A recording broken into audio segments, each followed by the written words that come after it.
So, hello guys and boys, how's it going? Look at that, that was terrible. That was terrible. I excuse myself. Welcome back to Music That Doesn't Suck. Well, unlike this show and the production values, we're going to be talking about music that actually doesn't suck.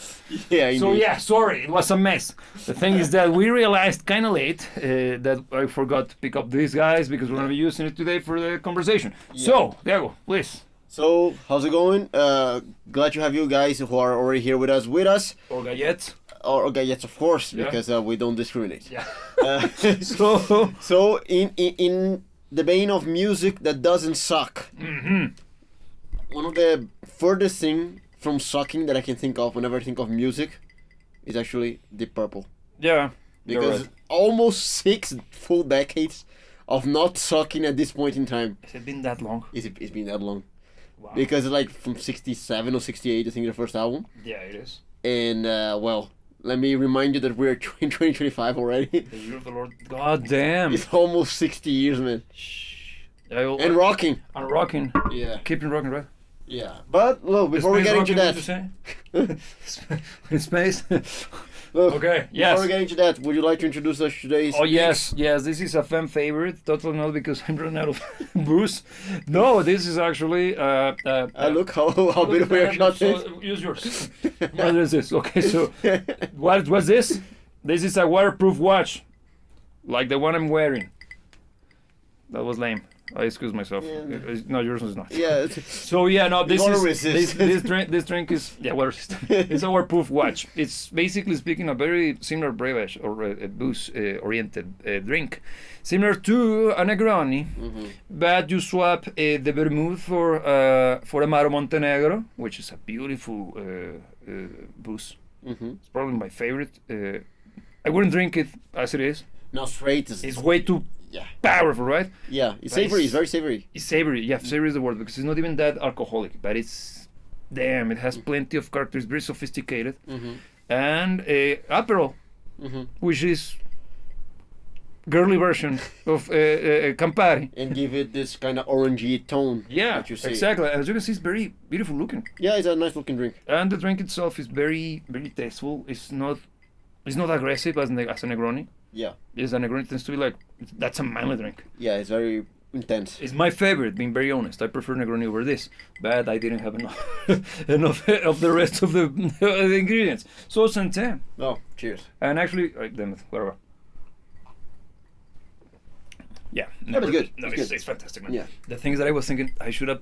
That was my chance to do something with creme de cassis. But it wouldn't work here. No, it's purple. Oh, yes, indeed. Yeah, well. Shit. Or wherever, Well, wherever. So yeah, while I address my lighting situation, could you introduce to today's conversation? So look, for those of you who have been living under a rock for the last 60 years almost, 60, yeah. Deep Purple is one of the quintessential rock bands. I think they go along with the rock classics, right? They do. Even though they have modernized themselves and keep rocking still up until this day, they are one of the classic rock bands. And they are fantastic. They actually already kicked off with a bang. Even the early stuff is very good. What's the name of the first album? It's not the Deep Purple. It's No, the, Machine Head. Huh? It's not Machine Head either. No, it's not. It's one with a weird word. Cortez the band? No. Let me check. Yeah, go for it. But they have been very solid, and then actually, if asked, probably they are one of the most solid and consistent rock bands Alright. in history, because they have a very, very widespread catalog, a long history of making music, always keeping to a very high standard of quality, even with a tremendous amount of changes in their lineup. Incredibly different lineups throughout the decades, right? Yes, indeed. And even though the band changed quite a lot over time, they always delivered. And that's one thing that I find to be remarkable, because I think every single member of the band has changed at a given point in time. And it's one of those bands that's actually kind of hard to keep track of who are the members at a given album, for instance. Yes, Because Shades of they- the Purple. Yeah. Yeah. So, what do you think about them being one of the most consistent bands in history? Look, I find super interesting how much. Well, first and foremost, what we always discuss in these kind of conversations, whenever we mention Queen, why replacing Freddie is heresy.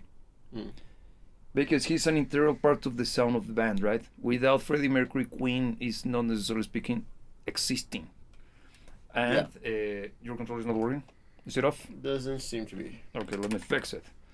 So, when that's the case, Deep Purple is a band that proves me completely wrong. Yeah, they are one of the cases. Making the case for not having band members being fully replaceable without damaging the band quality. You will have to unplug it. Look, the thing with Deep Purple, and I don't know if it's me just trying to find excuses as a fan. Yes. Because for instance, in the case of Queen, it feels like,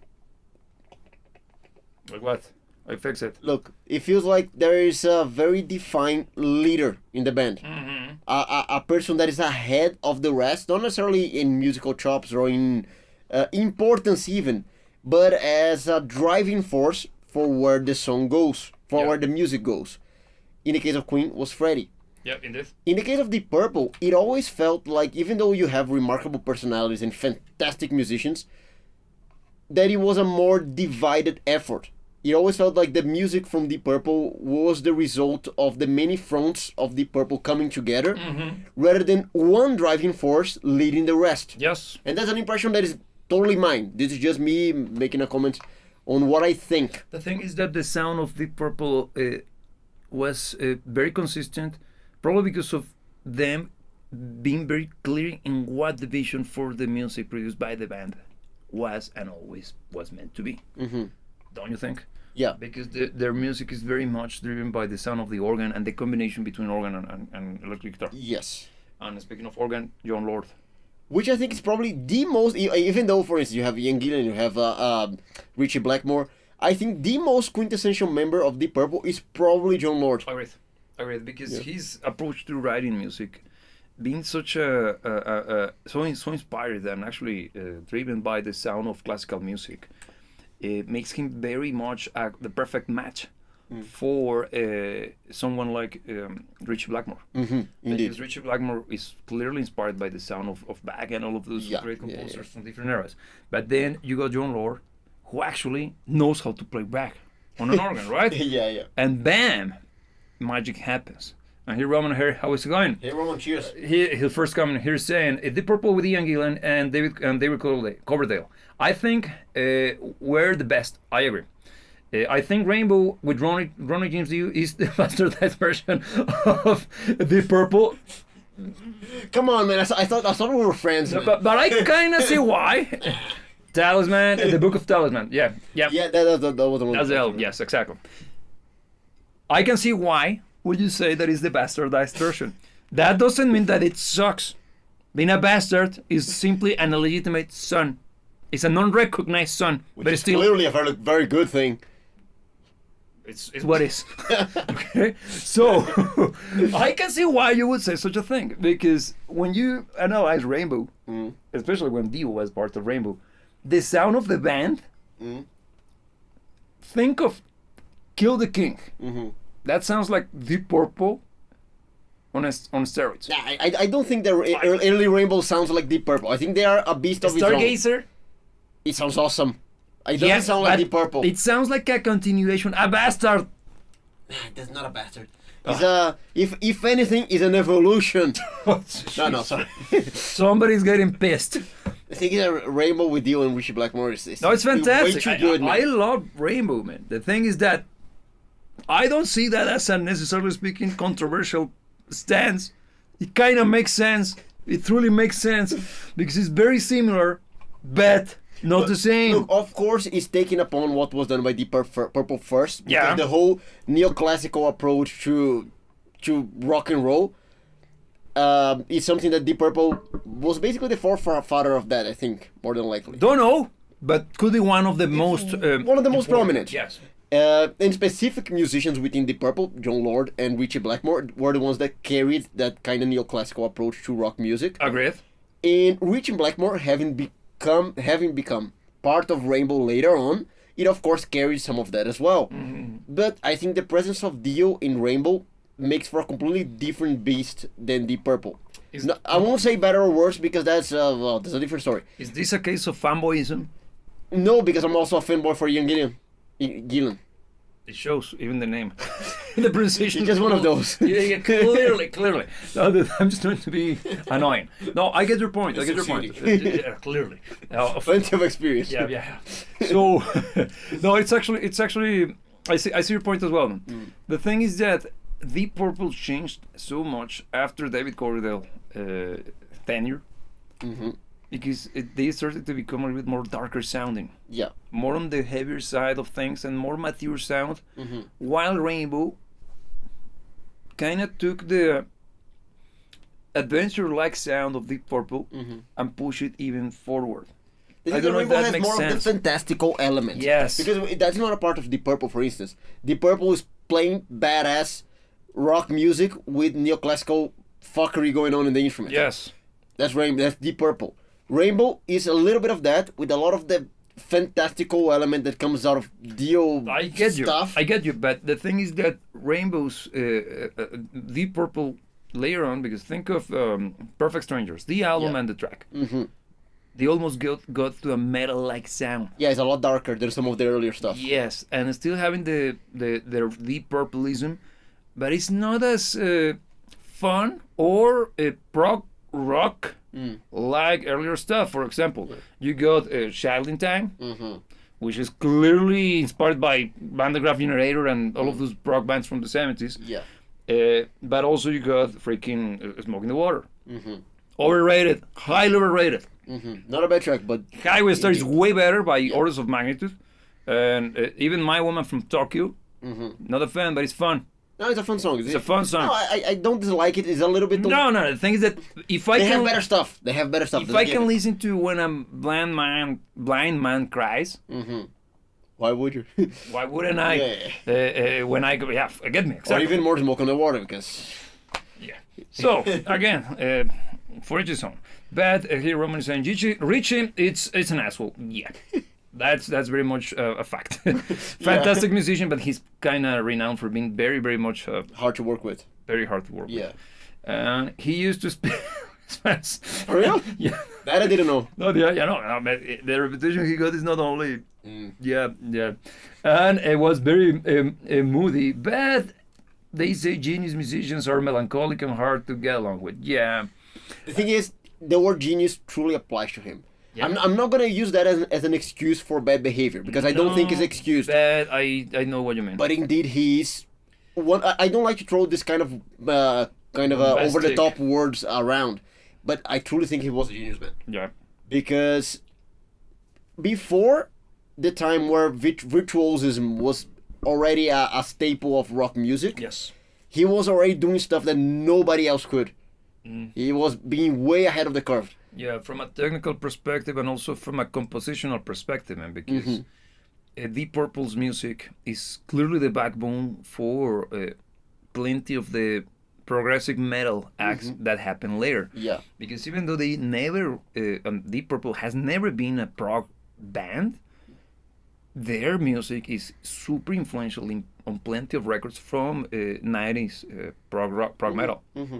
Plenty of Dream Theater songs are pretty much inspired by the sound of Deep Purple. And very clearly they are all fans of Deep Purple. Clearly, yeah. And also even the orchestration that Deep Purple came up with became, in my opinion, the best orchestration you can have for a rock ensemble. Just the use of the organ in a rock ensemble is something that was them. That was them. Because the Doors does it, but the Doors does it in a very different way.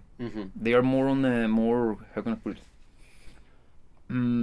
Elegant, sophisticated fashion. Yeah. Deep Purple's more badass and dangerous, and aggressive, and more in your face, and more like he makes playing the organ look cool. Yeah, and that's a very not controversial, innovative concept when it comes to keyboard players. Yeah, being cool. It is. Jokes aside, man. No, I get you. No, for real. Because the thing is that playing keyboards usually, I think. It's difficult for someone to look cool playing keyboards, not due to the keyboards themselves. You're static. Yeah, the form factor is you can't look cool, man. It's very tough, man, because you have seen, for example, I saw it first with Sonata Arctica, don't ask me why.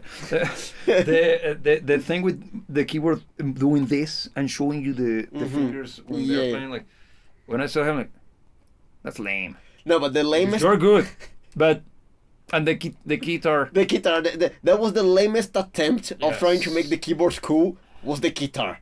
That thing was a crime against humanity. Yeah, but it's still around them. Yeah, well. Whatever. Yeah. But okay, going back to Deep Purple, they are devoid of that. Of what? Of guitar? Guitars, yes. Yeah. Yeah. It's all about organs, Yeah. and probably because think of Highway Star. Mm-hmm.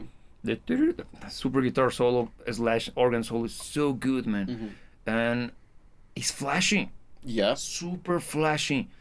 And when you start to get into music theory, you start to realize it's not only flashy It's very complex. and intelligent. Like, Yeah. wow, these guys know their theory correctly, man.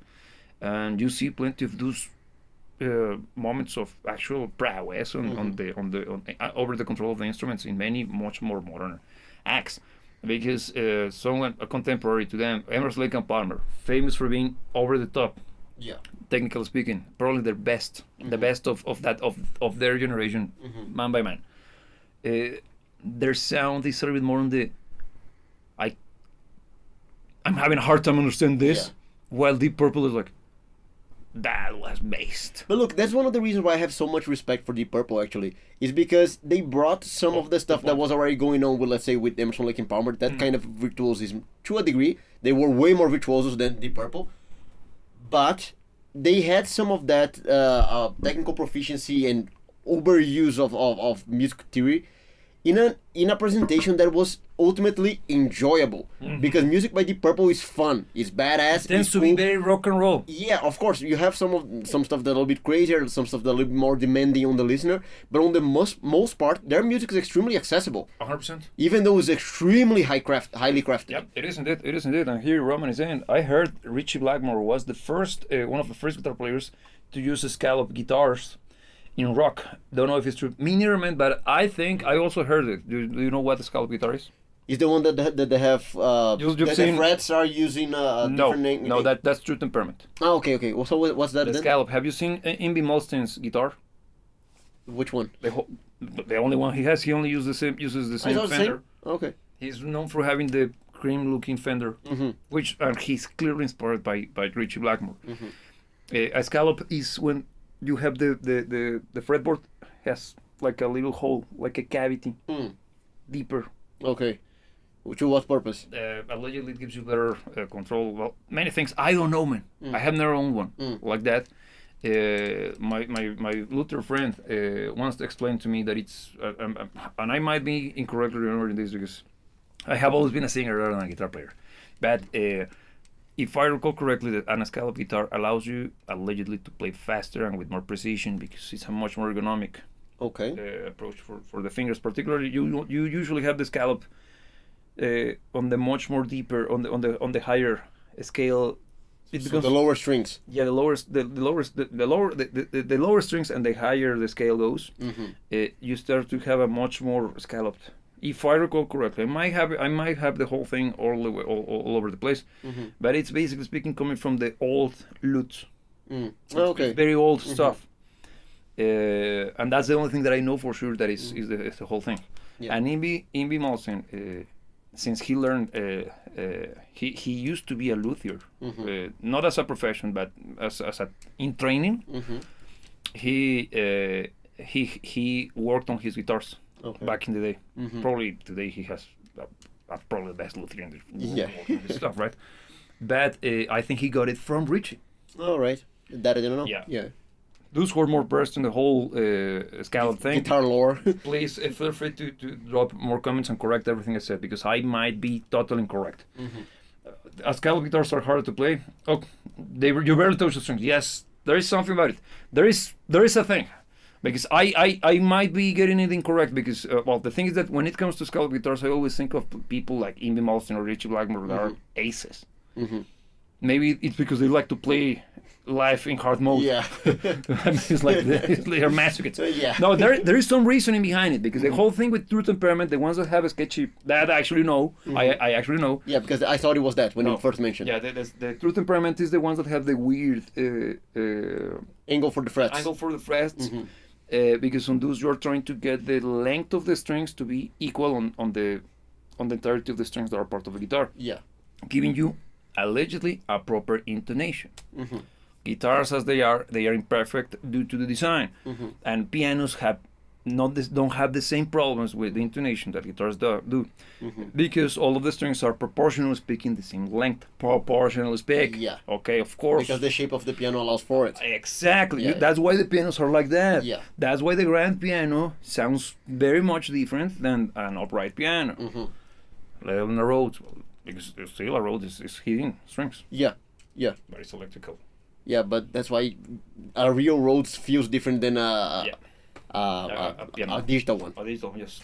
Exactly. Yeah, but nerding aside. Yes, nerd aside, yeah. 'Cause, it's incredible that I play guitar, but I know more about keyboards. Whatever. But, well, yeah, coming back to this. I think you're a producer before you're a guitar player. Yes, I am.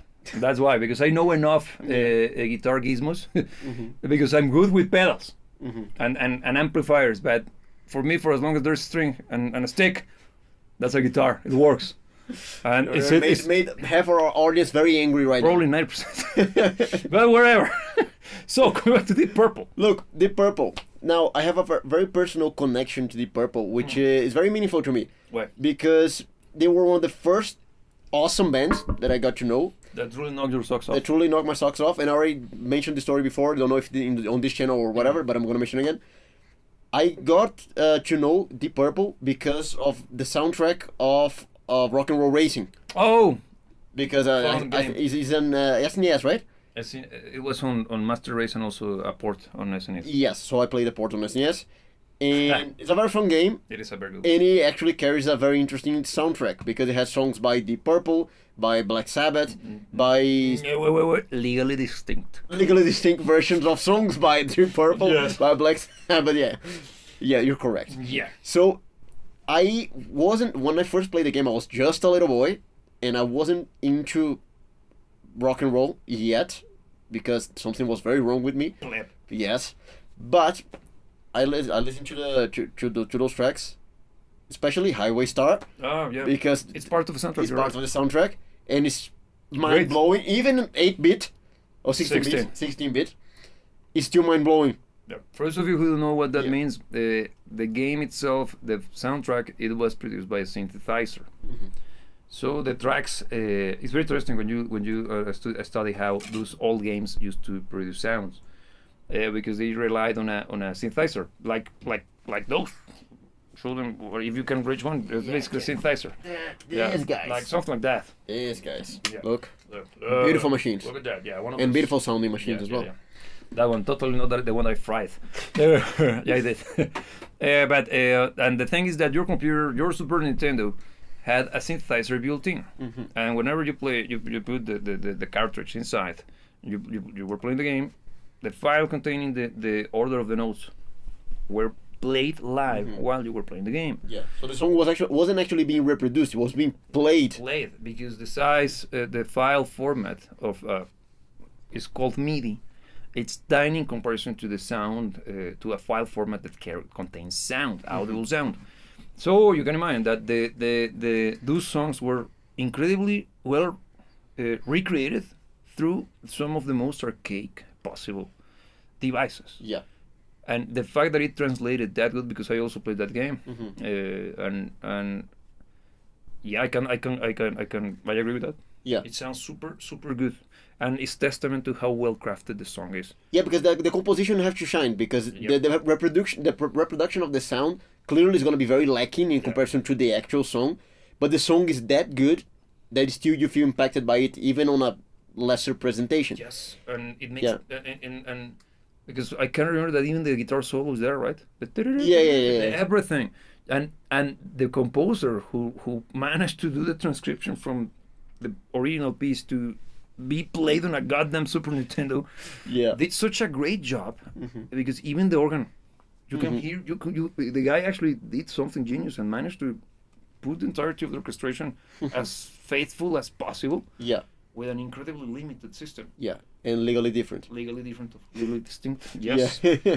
Here, Roman is saying, I saw an interview with Richie, and he said that he wrote "Smoke on the Water" by playing Beethoven's Fifth backward. Look at that. Yeah. We're gonna have to replay the top buttons fit the backwards. Your shoe. Yeah. Proof point. No, but I'm trying to think about it. Yeah. Yeah, it doesn't sound far-fetched, man. And the thing is that those guys are so mythological. Mm-hmm. Because you see that, imagine being there back in the day, man, when these guys were doing the rounds. They were contemporaries to all of the fantastic acts from the heroic age of rock music, man. Yeah. Because you had to make a choice. I want to see Deep Purple or Led Zeppelin. Deep Purple. Deep Purple. Yeah, 100%. No, but it still is a kind of tough choice to make. Yeah, man. Because, well, Led Zeppelin's Led Zeppelin, man. Yeah, but from a musical snob perspective, yeah, there is no way. No, Deep Purple is much higher end, man. Yeah. Because the compositions are incredible, and imagine starting to read about them with no internet, and you read stuff like that, like these guys are truly genius. They're not just guys with guitars. Yeah. These guys are something else. Listening to the records, everybody in the band is fantastic. Singing. What a great singer he is. Yeah. Ian Gillan. Indeed. Such a characteristic sound, full of personality, but also almost like it is the sound of the band. Because you might know, I happen to be a huge fan of Whitesnake and David Coverdale in general music, but I still think that Deep Purple is better with... On the vocal department? No, as a band. But with Ian Gillan? Yes. Because David Coverdale's contribution, Burn, is one of the best tracks they ever did. Yeah. Stormbringer... Is the album Perfect Stranger still with David Coverdale? It's Ian Gillan. It's Ian Gillan, It's right? when he Yeah, came yes. back. Yeah. Is the first one once? Yes. Oh, yeah. Yeah. Even the name kind of applies, right? Yeah, Perfect yeah. Strangers. Because in that one he sounds amazing. Sounds Can fantastic, you remember? The vibrato is so good, man. I love. Remember my name. Yeah. At the The thing is, I feel that Ian is very controlled. He's a very skilled singer. Super he actually skilled. knows Super because skilled. singing, of course, is a skill. There's quite a lot of talent. There's quite a lot of nature involved as well because your singing apparatus is something that is It's basically your instrument. is a little bit of this nature. Yes. But there is, Controlling it. of course, a skill involved, and I think he's one of the most skilled singers I can think of. I think he was so skilled that he pushed himself harder or more than he should have. Because Child in Time. It's possible to be sang, yes. Is it hard? Tricky. Hard is a different word that I wouldn't use. Demanding. Demanding is the problem. Very demanding. Because it's tiresome. And the ending, if you don't know the song, listen to it. It's fantastic. It's a beautiful sounds like Procol Harum. Yeah. It sounds like Procol Harum, but with a stupid ending.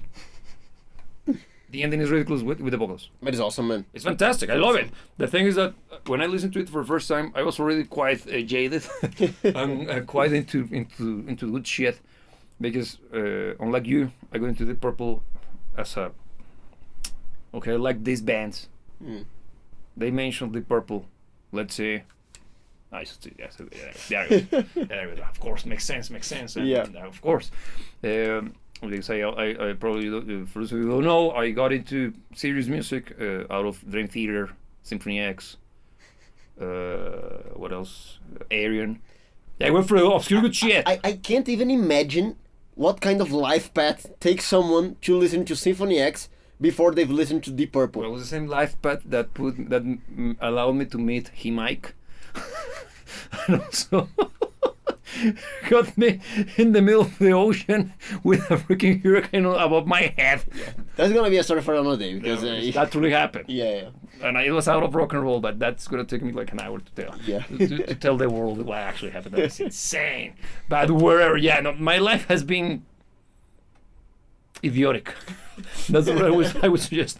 If I had the chance to live it again, Would you? I would give it second thoughts at least. That's probably the wise course of action. It's been I can't deny that it hasn't. It's been awful. It's been everything but boring, man. So Well, that's something, I suppose. yes, at least boredom hasn't been part of my life. But whatever. I digress. So I got into Deep Purple after being a fan of jazz and shit like that. Mm-hmm. And I knew that jazz, contemporaries. Mm-hmm. Okay, so I thought Deep Purple because I didn't know. I was stupid. I was a freaking teenager at that point. Yes. So teenager plus stupid. It's almost like That's a redundancy. It's a redundancy, but Yeah. it's almost like a contradiction, man. Yeah. So whatever. And I was already very keen with that kind of music, very into progressive rock. Mm-hmm. And Dream Theater, I think it was John Petrucci who mentions Deep Purple. No, there is a concert in which they play Perfect Strangers. Mm-hmm. Well, that song's badass. It is. I knew that it was a cover. Mm-hmm. What's the original? From which band wrote it and from which album it comes from? Mm-hmm. Well, it's Perfect Strangers from Perfect Strangers by Deep Purple. Okay, I found it. Damn, they play everything exactly the same way as in the record. No, they do. The cover is Yeah, spot on. super spot on, man. And I was like, why? Of course, it's perfect. Mm-hmm. As a stranger. Strangely. Yes, a strangerly. Yeah, it was that good that they were like, no, there is no need, because in that one they even played some songs by Queen as well, man. Mm-hmm. I know which one. Yeah, It's a very fun LP. But the thing is that from there, I saw him live, Dream Theater, and they played Highway Star. I didn't know it was Deep Purple, but I knew the freaking song because I jumped. I was like, nah. The next cyclone was there, so I was so into the stupid shit, but I didn't know the origin. Well, I did, but the esoteric one, not the starting point, Yeah. the corner of everything. So like, that song's badass. I know it. Like, who plays it? Frank Zappa. So I asked around. Yeah. Is Deep Purple? Don't be an idiot. Yeah. Oh, my uncle told me about him. So I dug around again. Mm-hmm. Oh, these guys are badass. Yeah. I can see why the bands I like praise them so much. These guys are great. Mm-hmm. And then I started to dig more in. And then, the hell, they changed lineup like 200 times. more times than I had changed underwear in my life. I hope it's an euphemism. That's just like how it smell. But wherever. Damn. Damn, like an Indian level. But wherever. Hashtag not all. But I was super into. I went through a period in which I was full on Deep Purple, man. Yeah. Just listen to Deep Purple just because I wanted to understand. It's all you need anyway. Yeah, no, for real, because I realized they do everything. Mm-hmm. Cover every freaking aspect of the human experience through music, man. Because the emotions portrayed on all of the tracks they had. Yeah. Barai is not just Highway Star or Perfect Strangers. Mm-hmm. You got Child in Time, or also in the more newer stuff when I sometimes I feel like screaming. Mm-hmm. That song is based. Yeah. The guitar, like damn. But the singing is so good, man, so good. So this band is one of those bands. Because I even developed this stupid idea in my head. I want to be a band that can do it all, not genre speaking. Delivery in Emotional yeah, emotional expression. delivery. Yeah. And Deep Purple is one. Mm-hmm. Because agree. Pink Floyd does the and no more. And I love him. Led Zeppelin is baby. Yeah. But no more. Yeah, they do have more range, man. Slightly more. Not anymore, But it's yeah. more baby than actual, because they never go. No, they don't go that far. Deep Purple does. Both. Yes, Yeah. and more. Yes is another one that does. Yeah. But yes. The thing that Yes is way too good. It's way too much. Yeah, we don't deserve him. Yes, he's so good, man. The other thing is that music by Yes is a little bit more demanding, and that's why their audience is nicher. I think Deep Purple has a way broader appeal. And that's what makes them magical, man. That's Yeah. why I wanted to become or learn to be something close to Deep Purple than to Yes, even though I like Yes better. Yeah. Because Deep Purple is much more approachable Yeah. while retaining legitimacy. 100%. Here what he's saying, I didn't know this fact, actually. He's saying that Richie used to get drunk with Bohem.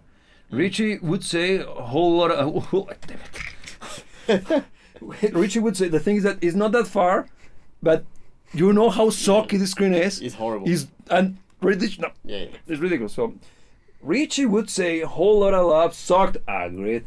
And Bohan would say Smoking the Water sucked because the songs were repetitive, agreed. So what's the problem? No, everybody's right. Both of them are right. No, look, I for one think that Smoke on the Water is far from their best track, but I can recognize why it's so popular because it's one of the best guitar riffs in history. I don't think it's even that good, man. It's memorable. It's extremely memorable. I give you that, but good is a strong word, man. No, I mean good from the perspective that you hear it once and it sticks with you for the rest of your life. And the thing is that, have you ever seen 2.5 Men? I have. My condolences. But you know the joke about the guitar, the kid buying a guitar, okay? Yes. I get it. I get it. Yeah. For those of you who know, there is a running gag that happens almost throughout the entirety of the series, right? Well, I saw very little, but I know that it was a continuous gag. It's there. Yeah, one of the kid buys a guitar, and his dream is to be able to play Smoke on the Water correctly. He never does it. He's always sucky at it. Even to the point in which even Eddie Van Halen shows up, tries to teach him, and he fails because the kid is that bad wherever. I can see why they pick Smoke in the Water, because that song, that riff in particular, even the guitar tone, bang, bang, bang. It's part of a Western canon. Yeah, it's extremely easy. It's extremely easy. Is it? It's extremely simple. The structure is, man. The thing is that Richie Blackmore, if I recall correctly, he gave an interview not that long ago in which he had to. I'm up to here with people not playing it correctly because he's played completely differently to the way that most people plays it. I don't know. I don't even know my own lyrics, man. But it's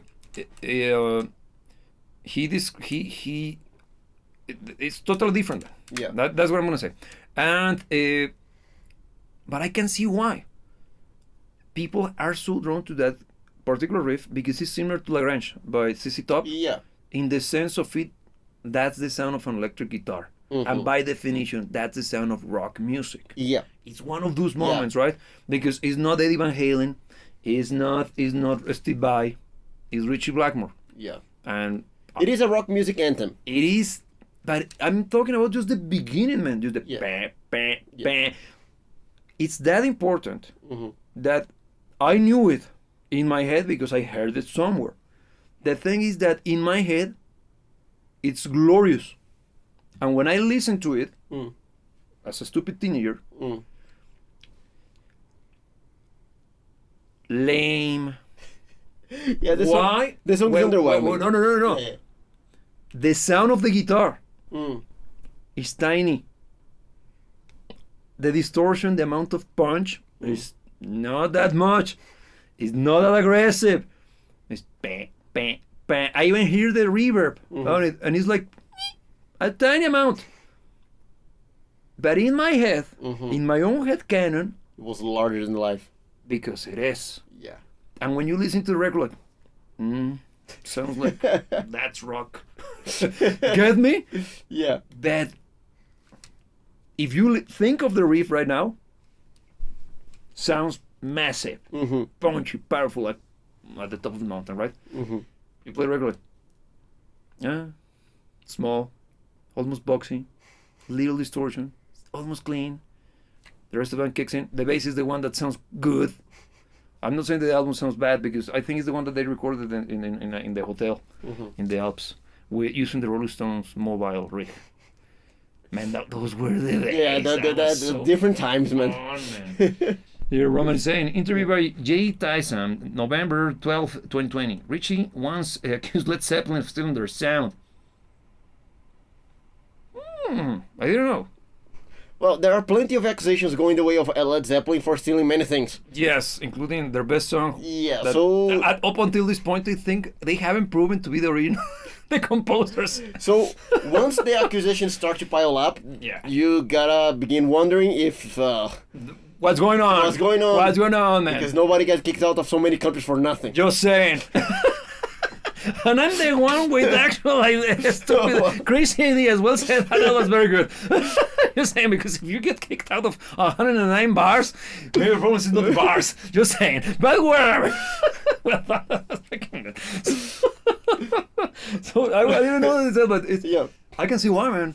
Yeah. Because at least during the Richie Blackmore era, the sound of both bands are very not equal. No, but they're similar. They're quite similar. Similar, yes. But from my perspective, as I thought a perfect stranger in this action, totally done in purpose. Yeah. To this whole conundrum, because I wasn't there, I never lived through it. I look at it from this total tourist perspective. I can see the similarities, but they don't sound the same. Incredibly different bands. Yeah, to go through the lengths of accusing of stealing their sound, it might be a little bit of a stretch. But they clearly influenced by. The thing is that is at that point, everybody was creating so many new things, man. And everybody was getting inspired by everybody, man. The thing is that, could you say that Pink Floyd steals from someone?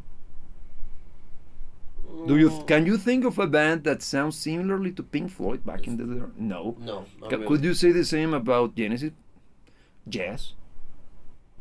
But they were contemporaries. All of them. They I'm were- picking yeah. contemporaries, and none of them could make the claim that somebody else, or the other stole their stuff. But with Deep Purple and Led Zeppelin. Yeah. Mm-hmm. So Led Zeppelin, you're. Yeah, you're now under my radar, man. I never thought. Yeah, you got me to thinking, Roman. Yeah. Because for real. Look, the whole thing with Smoke on the Water, even though I was kind of defending it by the riff, I think it's a big problem that it is their most popular track, which it is, by a lot. I don't think Smoke on the Water is a good representation of what Deep Purple is. Far from it. Even though, I won't say that it's a bad song, but it's way lesser than 99% of the rest of what they do. Yeah, agreed. So if you get to know them through Smoke on the Water, you're actually getting a very, very tiny representation of what Deep Purple is. Yeah, it's like getting into Pink Floyd by listening to Another Brick in the Wall. Yeah. The thing is that the solo on It Break the Wall represents the is a band. good representation of Pink Floyd. Not the entirety of the song, because, well, Pink Floyd Yeah. goes a lot more than that. But yeah, because I'm remembering the solo for Smoke on the Water. It's good, but it's not Highway Star. No, it's not. It has none of the damn. Yeah. Because Highway Star is also a hit. I think that's the perfect introduction to the I Purple. would say even Space Trucking is a better introduction. Shorter, Yeah. honest to God, dumb, fun, but with the Deep Purpleisms. The thing is that, look, Deep Purple, well, let's try to break down to a few concepts what Deep Purple represents as music. Burn. Burn is one of the best tracks. I love that song. It is. And I love that album. The album is very good. Oh yeah. And it's the first one with Dave The Coverdale, first right? one, let me confirm because I think Come and Taste the Band is the first one. I'm not entirely sure, but wow, it's a fantastic contribution to No, Deep it is. Purple. It is Burn. Burn is the first one. Yes, Yeah. you're correct. And the whole album's awesome. And the single, the Burn, is simply But it's fantastic. not only Burn because you What a also badass song, man. You also got, if I recall correctly, Soldiers of Fortune is also Mistreated, man. It's really fantastic. That's the best. The of Coverdale. singing, David Coverdale nailed it. But like it's not even funny. Yeah, the singing is insane. It's fantastic. I've been mistreated. Yeah. Nah, man. And it comes from, you feel it, man. Like, yeah. But look, since we got to it, let's talk about Next. eras. Talk about eras. Yeah. Because even though I think they're, I already mentioned, even started by mentioning that I find them to be one of the most consistent bands in rock history. But they do have ups and downs, and they have the stuff that stand out from the rest. They don't have stinkers. Actually, their entire career is without sucking. But they do have stuff that jump above. I quite like the mid portion of their career.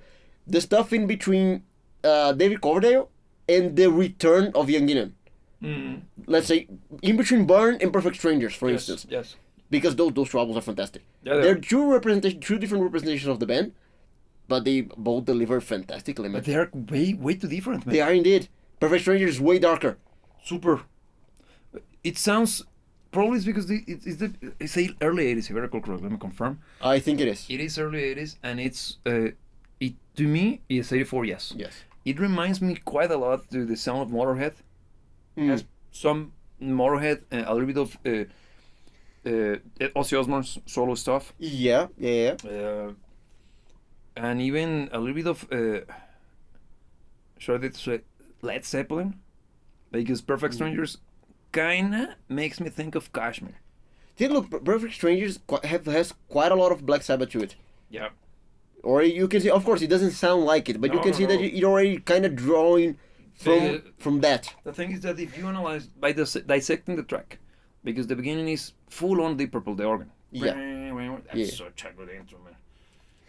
Wow.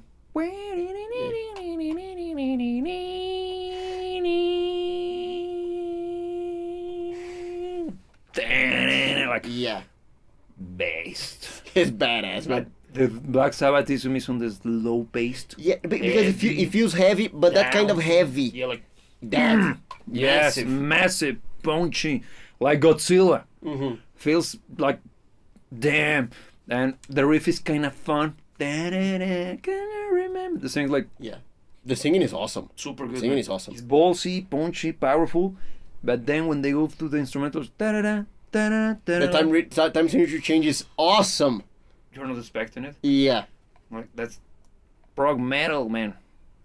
And then when on the last run that they go over the bar, that thing is freaking awesome. I love it. And I actually think it was my first introduction to music that did that. That changed tempo. Not only that, because on that particular section, there's quite a lot going on. Yes. Because you have first a time signature change, you have the singing, the phrasing of the singing going over the bar. Yeah, it's very complex because even though the song is kind of slow paced, it's not complex from the virtuoso perspective. It's complex from the structural perspective. Yeah. When I first heard it, I didn't get it. Now, being very honest, I was like, okay, this was awesome. This was awesome. But I don't know how it works. But I don't know what they just did. Mm. And further down the line, I began to be introduced to more music that actually had this kind of elements. But it was the first time that I was kind of flabbergasted. I was like, what the heck? For me, it was Tuesday. This, you came from Symphony X, man. Yeah, Come on. no. Things that when I listen to that trailer, oh, I get it. Now I understand why they do it because it's so good. Yeah. It comes from this guy.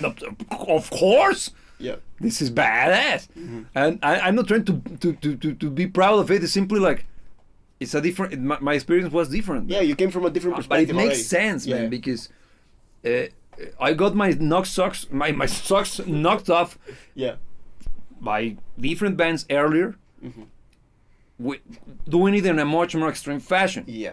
But it didn't desensitize me because it allowed me to understand what was going on with this one. And when I listened to it, like, wow.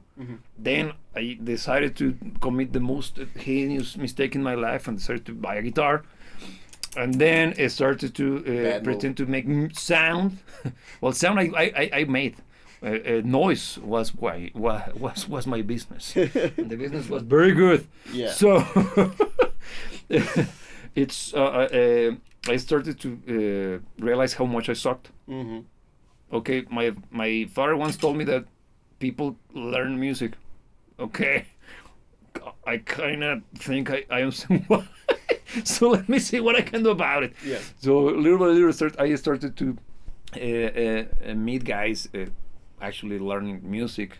I didn't have money to hire a teacher or anything, so okay, I'm gonna ask around. Yeah. Some of them gave me some copies of pamphlets they were using for studying purposes and stuff. And the little internet access I had, I used it to try to learn. So I started to get a little bit of a very basic bare bones of the understanding of music theory. And when I listened to that track, because I wanted to understand what's going on with that one. There are many things that happen. Yes, or whatever you need to say in that situation. Many things that happens. For example, the use of the string arrangement.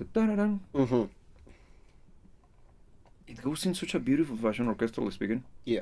Because playing with the guitar and the bass, that's creating a beefy and much more aggressive tone. intense. It's due to the arrangement, the orchestration, the notes being played. So, without trying to go full on the music theory route, okay? But, okay, interesting. Great. Then the rhythm, it changes. Okay, I was already very acquainted to time signature changes. But why this one feels this way? Oh, the extended section. Yeah. Because they program your brain with one. Yeah. Okay. You have enough runs of that cycle. Damn! I even got goosebumps. Is that even allowed? No, I was like, wow! And even the progression, they extended the scale. No, man. This is masterful. Then I went back to Highway Star. It sounds like classical music because it is. Yeah, it is. So I'm like, damn. Then I got into back. Of course. Yeah. Of course. An organ. Of course. The double. It was truly flabbergasted because I saw. That was the moment on which I realized prog rock is the total and complete natural evolution of orchestral music. Change, you won't. That's the hill you're gonna die on. Yeah. Because prove me wrong. Nah, I cannot. When you start to do this kind of retrospect, you start to see it's not similarities. It's Worked upon. moving on. Yeah. It's carrying the weight of Western civilization, man. No, it's taking us to a completely different point of this conversation. It is, man. Well, Wanna save the world? Which road, Western man? Prog rock or hip hop? I think we got a comment. Okay, right. If I'm not mistaken. Robert saying Richie suffered a heart attack. I didn't know 2 years ago, which left him struggling to pick up an electric guitar. This year he canceled his tour. People saying he had a heart attack. Damn. Yeah, that's sad, man. How old is he? I think, well, taking into consideration that he has his career Almost for 60 years. almost 60 years now, I suppose he's gonna be at least almost 80. Yeah. At least. Would you have an issue with him playing? Being very honest, I haven't seen anything current live. The thing is that To know how he's faring. He spent a good chunk of the 2000s with his older project called Richie Blackmore's Night. Have you heard it? No. It's traditional folk British music. Okay. It's an ensemble of he plays lutes and sitars and all guitars and shit. And his wife is the singer, and they sing. The music is very has plenty of Celtic tradition, plenty of British and Scottish stuff, but from the old like medieval man. And even the attires, because he always dressed up, inspired by the not classical, like medieval style of affairs. And on that project is very much that. And I didn't know that he had a heart attack. That's kind of sad, man. It is indeed. Because I do respect him a lot. I know that he's an asshole, but I at times understand why he would be that way. Because I assume that sometimes it's very difficult for him to communicate. That's why he's good with guitar. He's using music to communicate what he struggles with words. Chances are, and yeah. So yeah, check his stuff out. Blackmore's Night, if I recall correctly, is the name. Has like 3 or 4 albums, if I recall correctly, and it's this kind of very folky music, but it's not folk in the sense of like I love you. No, like. Yeah, is that? But okay. That's the Irish style. This is more on the King Arthur. Okay. It's more serious. And brings coconuts or what? Do they play coconuts? Only when they are writing. Okay. Ron here saying Blackmore has often named Vanilla Flush as one of Deep Purple's biggest inspiration. Good point. Good point. Vanilla Flush is a good band. Honestly, I'm not familiar with. What can I say? Yeah. The thing is that they have. It's like one of those. It's like Uriah Heep, Procol Harum, that only those. What's the name of these guys? I forgot the name. Not Gentle, similar to Gentle Giant. Is one of those guys. Argos. Damn it. Oh. Come on, man. We even mentioned them last week. The album has a cover of a knight standing, like looking at the horizon. Oh, damn it! Wasn't it our hip? No. Wherever. Shit. Whatever. I'm gonna go super derailed. The thing is that Super Tramp as well. Bands that are great.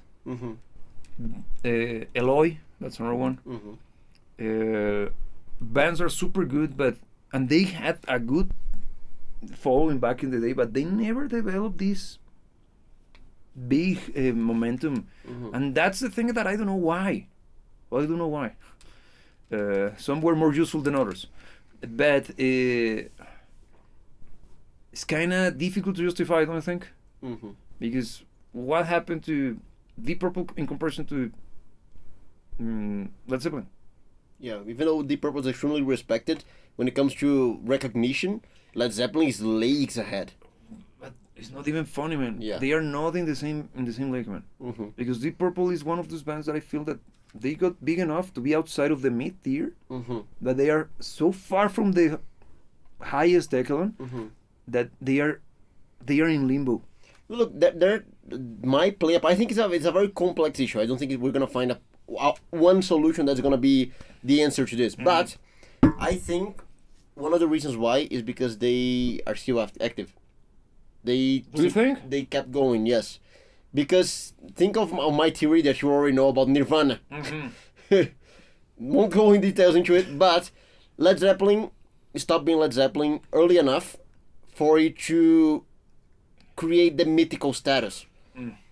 And I think Deep Purple, since they were still there, they were still accessible, they were still making music, doing the rounds, they are respected because of the music they deliver, but I think they never reached the mythological status that maybe they would have gotten if they had stopped, let's say, 40 years ago. I would agree with that if King Crimson wasn't around. They got the mythological status. And they are way more they are as active as King Crimson as Deep Purple, if not more. I don't know. Get me? Because being honest, we will have a special. We will have a show dedicated to King Crimson because they are great. But look, King Crimson played the marketing game better. That's the thing. Better, by a lot. Full on, because their music shouldn't be successful. From a marketing perspective. Yeah, not because it's bad, just because it's way too crazy. Way too crazy, man. Especially later albums, man. I show you that one. Power to Believe. That's insane. That's insane. Yeah. It's fantastic. But Power to Believe, once we have the special, no, that album is the first one I bought. Oh, it's the first one. You're all off, man. I always go hard mode, man.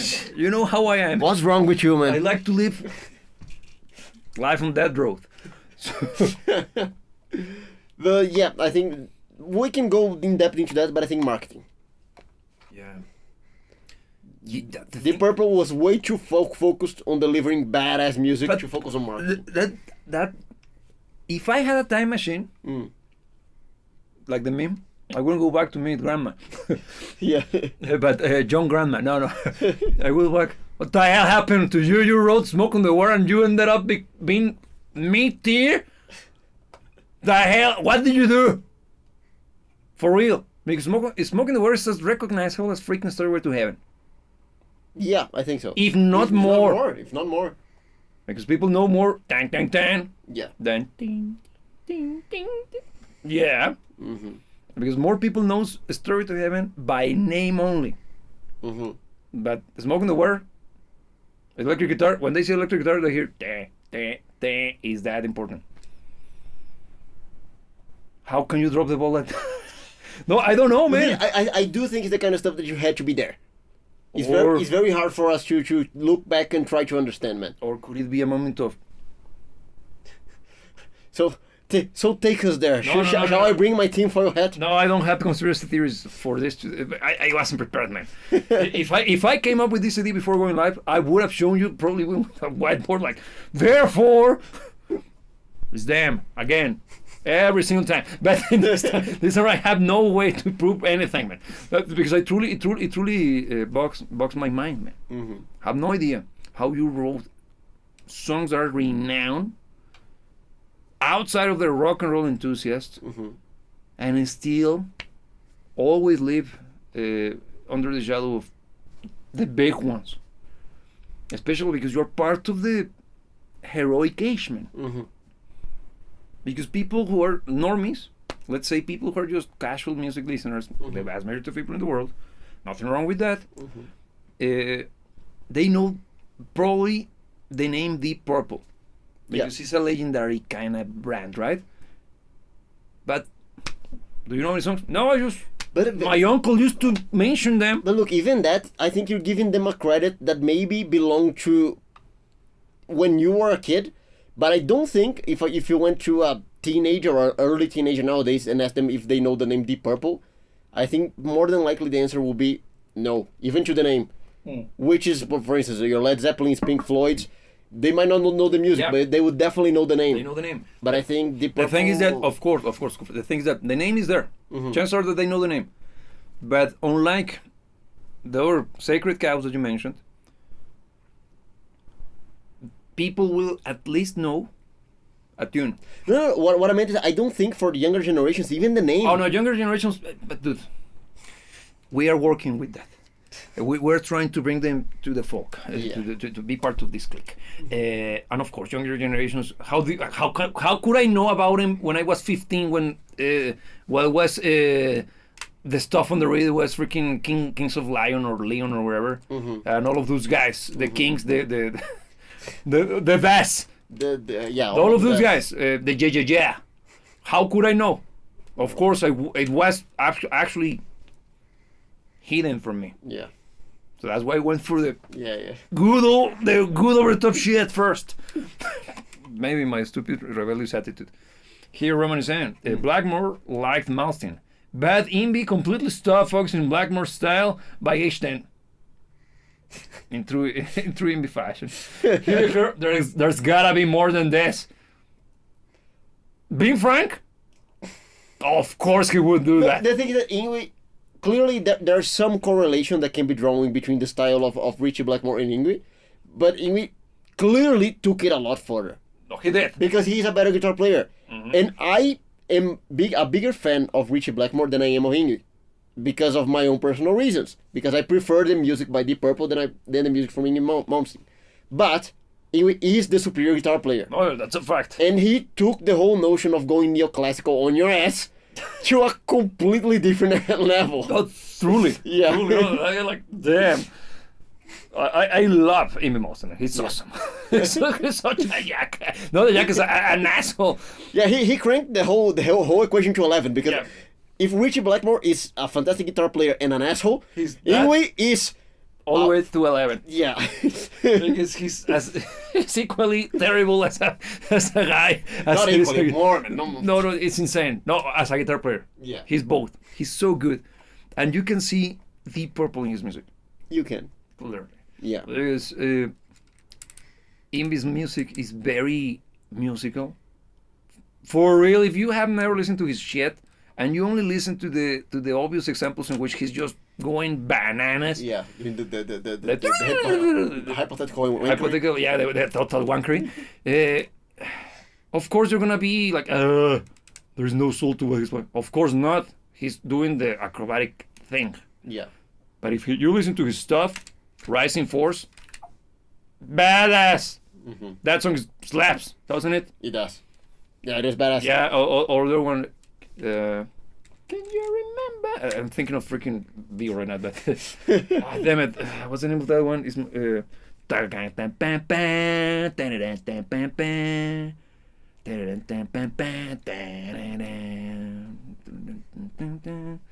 know which one? Oh, that's on you, man. Shit.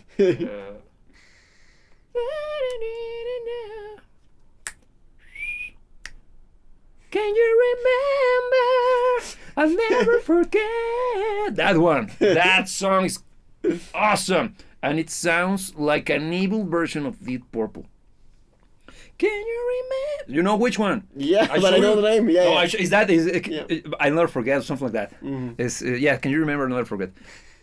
That song is incredible, man. And when it's very musical. But it's the darker, it's like the evil version of Deep Purple. Don't you think? But he has the musical side of Deep Purple because not just virtuosism.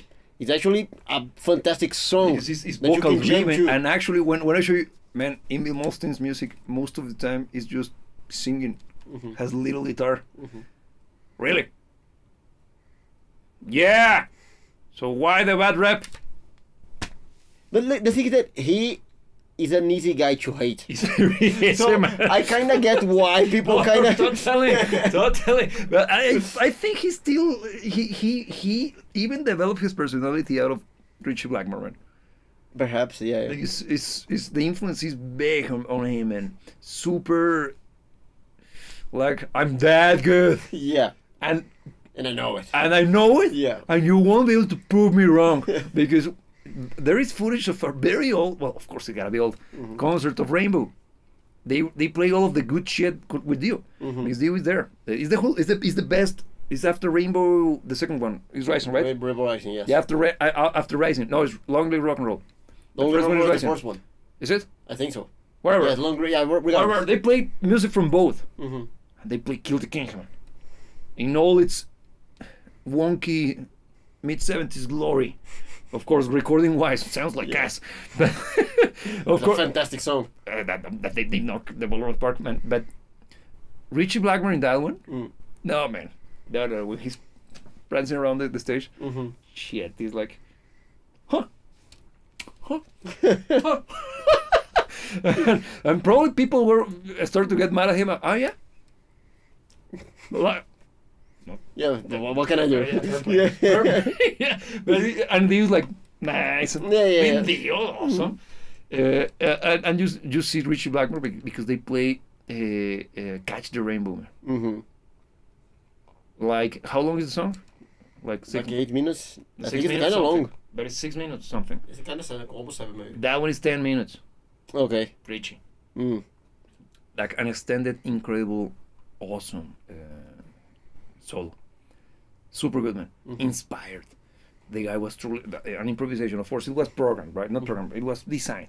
They knew how many bars, but Yeah. he was improvising on top of it, man. Moments like, that's genius, man.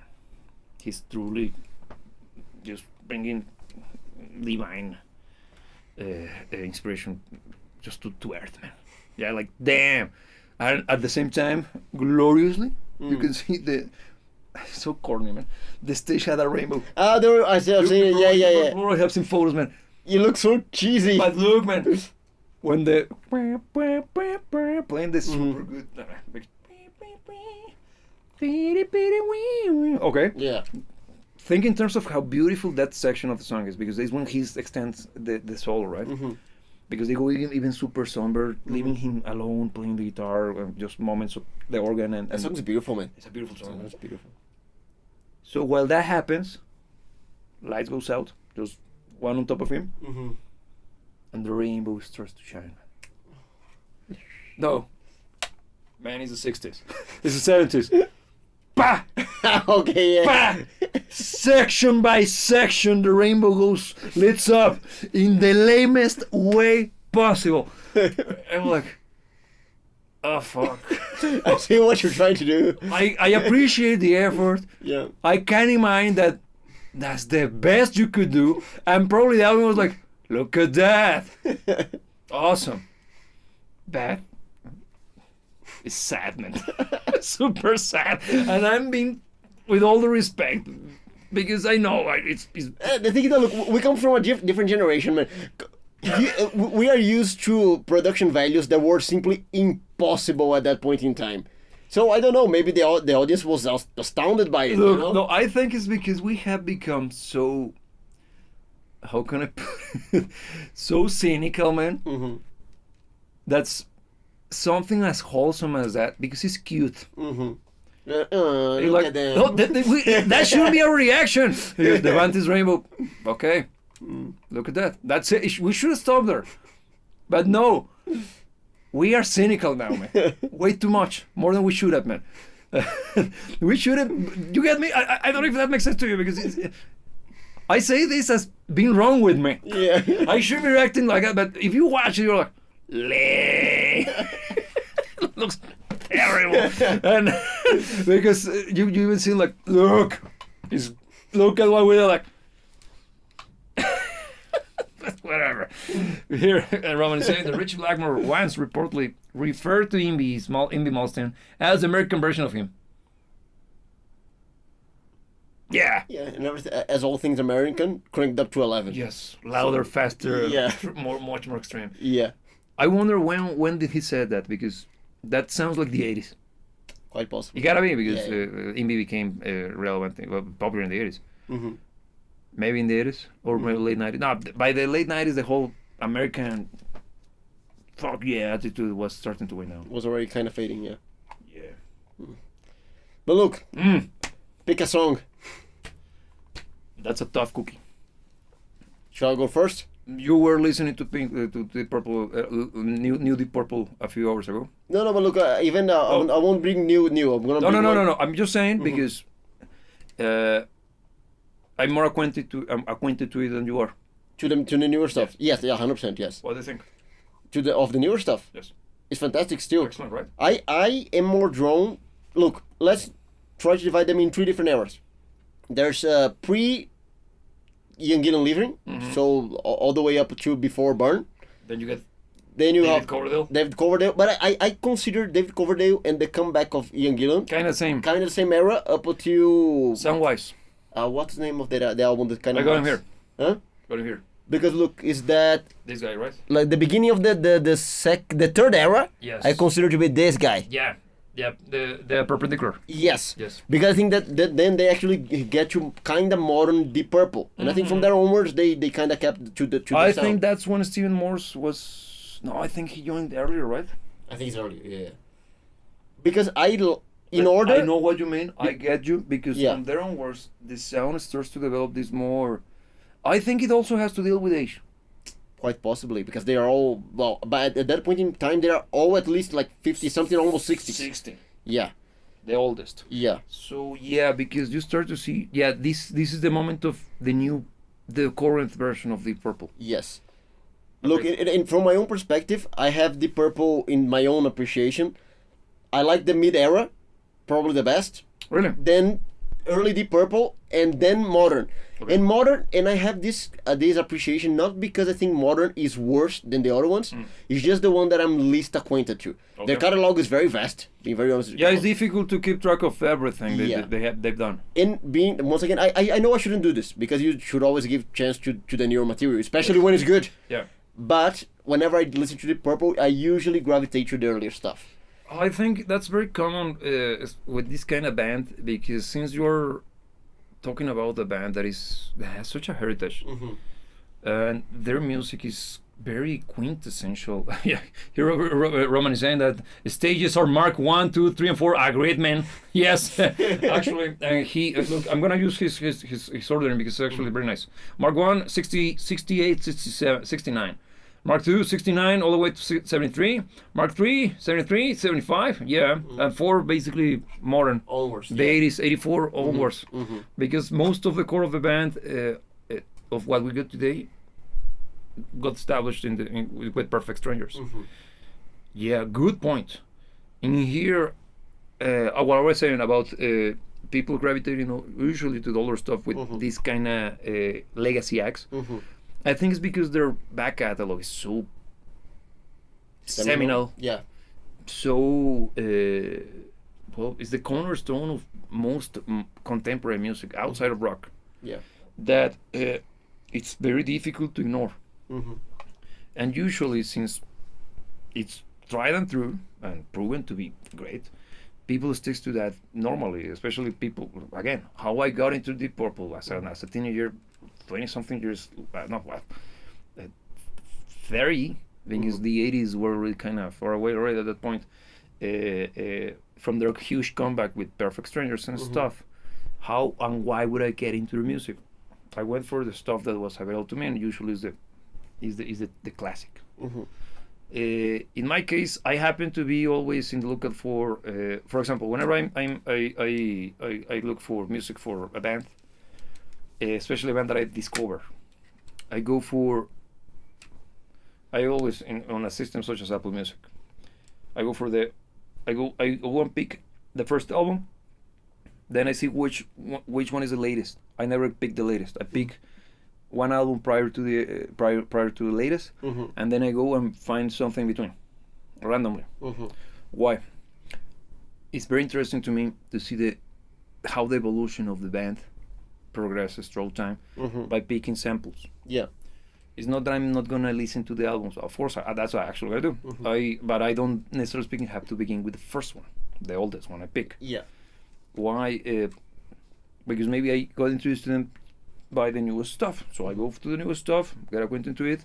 Then I would like to see how they develop the sound. And with a band such as Deep Purple, I listen to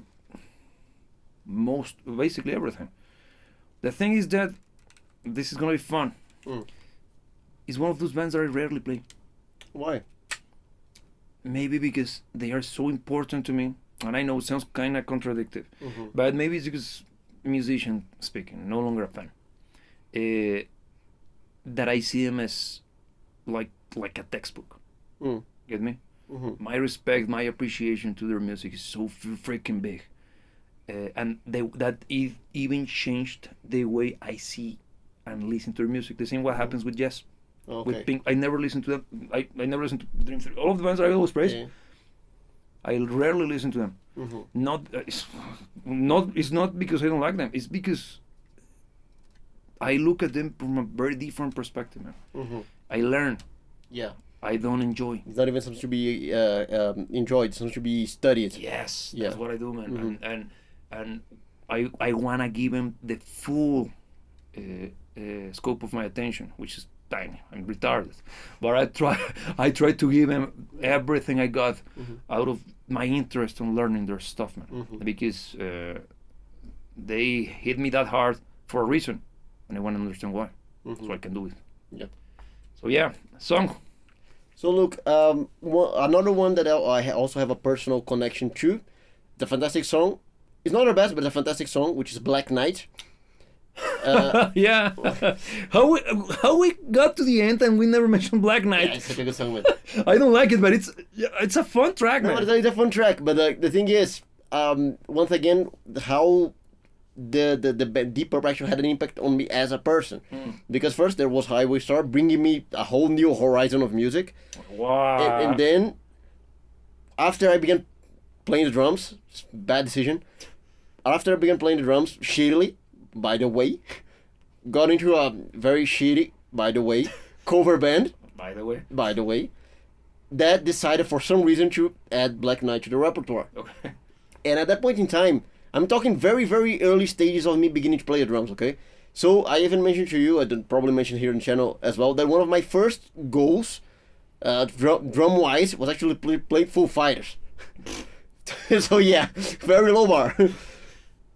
Actually, Deep Purple and Black Knight was the first push forward into not only enjoying but beginning to play properly something that was above mainstream level.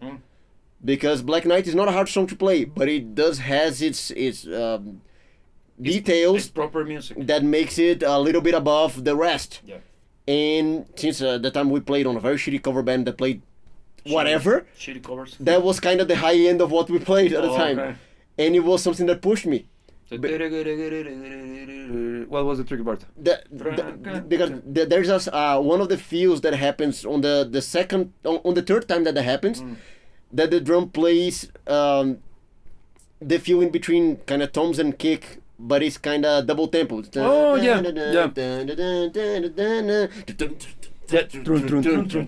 yes. And I didn't understand how that was done at that point in time. I actually had to learn how you could even do something like that. Because it's kick and toms, right? Yeah, and in betweens is the kick. Yeah. Yeah. Okay. So it was something actually pushed me to you can do more with drums. Okay, I can use the kick as a tom. Yeah.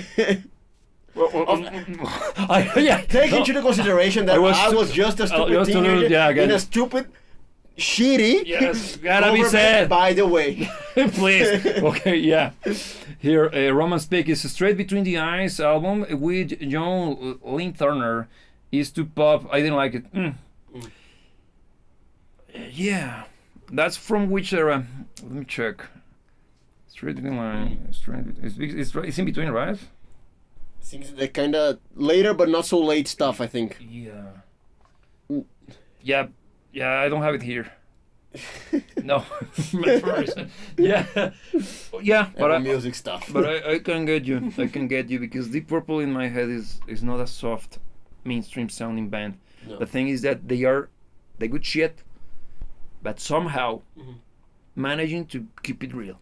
Look, the thing that And Deep Purple easy is not a to band that ever needed to go poppier. No. Because one of the things that I truly love about them is the fact that they always deliver legit music that was actually mass appealing. Their stuff is easy to digest. It's not like super niche music that only the nerds can appreciate. Yes. So, yeah, 82. Yes. so I don't see 84 Perfect Strangers. why they would even need to go poppier. They don't. They truly don't.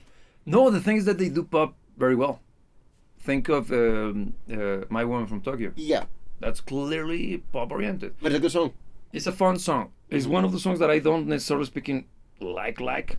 The same what happens with Space Trucking. I know it's a fan favorite. I had the chance to see him live, and yes, everybody goes wild with Space Trucking because it's fun. Come on, and the Yeah. it's a cool song for live shows. The thing is that they got the deep shit that is so good. It's personal sounding. Because in my case, I am divided in picking, for example, because look, Mistreated. Love that song. Yeah. It's such a great song that it belongs in a Whitesnake album. It sounds like Whitesnake. It sounds like early Whitesnake. Yeah. So that's why, for as much as I like that song, I wouldn't pick it. Darn. The vocal arrangement. That when I listen to it, holy fuck. And he has everything that makes Deep Purple. Yeah. Because he has that yeah. thing. But especially the when that Yeah. slams like, oh jeez, that was good. Yeah. But also the follow up Stormbringer. Is Stormbringer? Yeah. Yeah, Stormbringer, yes, because I'm thinking of Warhammer. Yeah, but yes, that track's also great, but also Soldier of Fortune. That's one of their best. It is a beautiful ballad, but also those are with David Coverdale. But then you go back, and goddamn, When a Blind Man Cries. I love that song, and it's better than A Child in Time. Changed my mind. It is. Now, Child in Time is it's a good song indeed. I like it a lot. I do enjoy it, and I think it's one of their better tracks. Not best, of course, because When a Blind Man Cries is much more heartfelt. I think it's much more personal. While Child in Time is way too proggy. And that's a problem? Especially coming from me. Yeah. No, the thing is that it sounds probably because it makes me think of Van der Graaf Generator too much, man. And that's a problem? Well, the thing is that I want to listen to Deep Purple, if that makes sense. Because Van der Graaf Generator is way too crazy, man. I like them a lot, but this damn. And Deep Purple, like, damn. Get me? Very different. It is, because with Deep Purple I want the Highway Star shit. I get you. Plus the intense, emotional songs that they also got. And Child in Time sounds like it's a good track. What the hell is going with these guys? I don't know if that makes sense. They were going through things. Maybe they were going through things. Because it sounds kind of far off their usual, man. It does. He holds still the Deep Purple. No, it does. Because it's a punchy song still. Yeah. Even though it's a little bit more on the mellow, it's not devoid of edge. No, because the ending is loud Yeah, and yeah. punchy, but that's when they start to go way too Van der Graaf. Because even the end, leaving you like. And I think the flow is freaking. Let me check because it's such a blue ball moment that it's kind of lame when the resolution comes, man. Let me check. It's in the rocks, right? It's entertain. See, well, I have no access to this, so Yeah, Flight of the Red, man. What? Why? Why? Go figure. Yeah, because this album is badass. The one from the one from which Child in Time comes from. It's in the rock. Deep Purple in the rock. And I actually like the cover. Yeah, it's cool. It's kind of Mount Rushmore. Yeah. And in all 70s fash glory, right? Yeah. Yeah, so whatever. Spit King. King. Fun track. That's Deep Purple. Bloodsucker. Deep Purple. Child Time. Flavor Right. The hell. Then Into Fire. Deep Purple. Living Wreck. Deep Purple. Hard Loving Man. Deep freaking Purple. Goddamn Black Knight. You see? Yeah. My problem with Child in Time, for as much as a great song, like, does it belongs? Is it part of their music? It belongs in our could hearts. it be Richie Blackmore trying to be like, I can do it better than you moment? Could it be? The possibility is there. I won't deny. I don't know. I like the song quite a lot. Because I think Machine Head, the album, where the hell? Where's Machine Head? Apple Music. Whatever, it's because I have open Apple Music here. Yeah. I don't have Machine Head anymore. Just let that sink in. Machine freaking Head, man. Well, Whatever. That's the best album they got when it comes to exposing the core of the sound of the band. you think so? It has the bangers, man. It's the one with the bangers. It's the one with the songs that, or a good chunk of the songs that everybody knows. And it's good. It's good and very, very much Deep Purple. And also I happen to be a fan of the fact that they recorded in the Alps, in a hotel. No, dude, for real, because it sounds very good. When I learned that story, I was already into music production. Okay, they managed to produce a multi-successful record in a hotel room. I looked. It's not the room, man. What am I doing with my Yeah, no, life? for real. I went to the bathroom to look at myself and I'm like, it's not my room. I suck. Yes, it's what I got in front of me. I'm terrible at it because they did it in the farthest from freaking recording studio. I suck.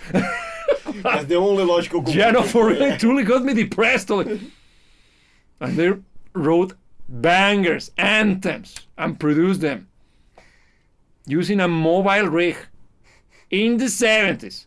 And it was, they got even in the middle of a blizzard. And they had to run from because the band that carried the freaking, it was like one of those trailer park stuff, things, the trailer itself, where they had the tape recording setup and the mixer and the preamps and shit. So they had to go from the hotel to the parking lot because they had a wire connecting the microphones inside of the rooms. They used the hallway to record the guitars, man. So that the reverb you hear is the actual bouncing. I saw all of that, like, imagine the shitty quality of the mobile stuff in the middle of a blizzard. I suck. So, like, so it's me. It's not my gear. So it seems. Yeah, so that's why I have such a high respect for not just for the music, but damn. Yeah, it was a moment of realization that stuck with you. Deep. And also showed me how important it is, or how the genius. Why would you do it in a hotel? Why? Having the amazing studios they got already back in the 70s, right? Why? They liked the sound. They got there probably during a tour, and they were like, maybe drums in here could sound amazing. Acoustics, man. They truly knew more than just playing music. Huge respect to that. Like, Yeah. wow. Even making them more mythological, man. Yeah. So yeah, here, Rama here saying, I think Richie understood Jeff Beck better. Yeah, actually, better than most people. It takes guitar players to understand guitar players. Yes, I can see the correlation. and also psychos, I would say. Yeah. Yeah, good point. Because I can see they are very different Yeah. Yeah. in every regard. but makes sense. Mm-hmm. Makes sense. So your pick was Black Knight. Black Knight. Yeah, because of my old heartfelt story about Yes, that how it. touching moment. Yeah. Yeah, I haven't picked one. Let me think. I'm gonna be the edgy guy. From the newer stuff, sometimes I feel like screaming. That sounds, Edgy. yeah. How dare you to offer new shit? Because I can. It's my own choice. It's my own choice, and it's my own. You're enacting your freedom. Yes, of course, my God-given freedom. Mm-hmm. But yeah, final comments. No, I think the thing that this is one of those bands that has given so much to the world Yes, indeed. in so many ways because Underrated or overrated? I think it's underrated. Me too. I think it's underrated because we already made the parallel between the amount of recognition that, for instance, Led Zeppelin have and that they have.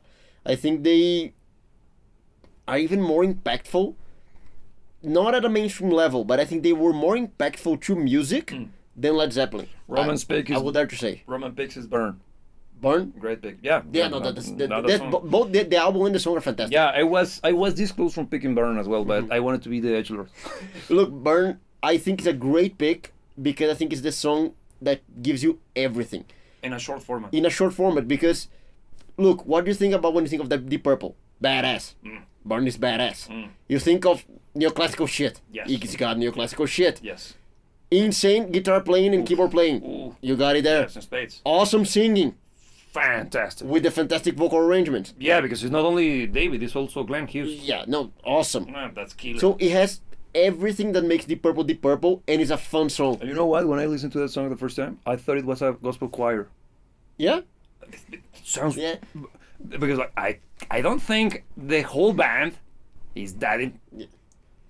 They are. Yeah. Shit. Yeah, no, they're way too good, man. You did Yeah, that? way too good. No. When I saw it's Glenn Hughes, I knew him because he's a great bass player and also he's a great singer, man. Totally recommend his solo stuff. Listen to his stuff, Glenn Hughes.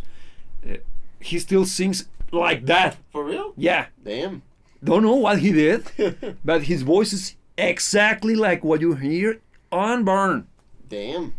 Incredible. Not the bass playing, he's always been great, man, but Glenn Hughes, such a huge respect for that. Yeah, no, Burn is a great pick, man. Burn is a very good pick. Kick-ass, great pick. So, yes, and as you can see, we went from a traditional, Yeah. a great one, edge.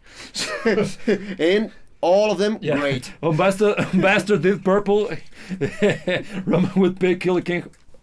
I feel the same. The thing is that I don't know. The thing is that Rainbow and Deep Purple are so basically man in many No, regards. no, that's gonna be a conversation for another day, Okay, we're man. gonna have that. Is Deep Purple Because I'm the gonna get best? mad here. Yeah, we're here. But just on that note, yes, the thing is I don't know if Killer King's so good, man. But I don't know if I like Catch the Rainbow better. Because I happen to be a sucker for the sad sounding shit. And Catch the Rainbow for as romantic as it is, like, yeah. Stargazer is a good song. Yeah, but the thing is that Stargazer is more on the... Yeah. I have a sweet spot for Tarot Woman.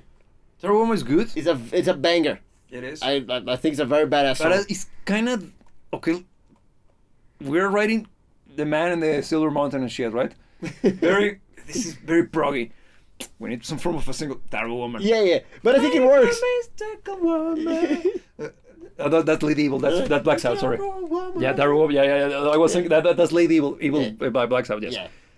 But it's a great track, man. Yes. It's a great track. I think that those two albums by Rainbow are fantastic. You mean Deep Purple too? That's a conversation for another day. Okay, so that is that. Thanks for joining. Thanks for watching. Yes. We do have this conversation about music that doesn't suck on a weekly basis. So if you're into music that doesn't suck, you're more than invited to join the next one. Yes, and please get yourself a beverage when you are at it. Yes. So that you know when to join us, subscribe to the channel, ring the bell, and leave a like. Yeah, don't be cheap. Come on. Yeah, you already watched this so far. 1 hour and 35 minutes extravaganza on Deep No Purple. lags, come on, man. So yeah, thanks for joining. And as usual, the only thing left to remind you, You're gonna have to do it. I'll do it from here. Yes. Never let anybody tell you what to dream about. Remember that we'll see you when we see you. Look at that.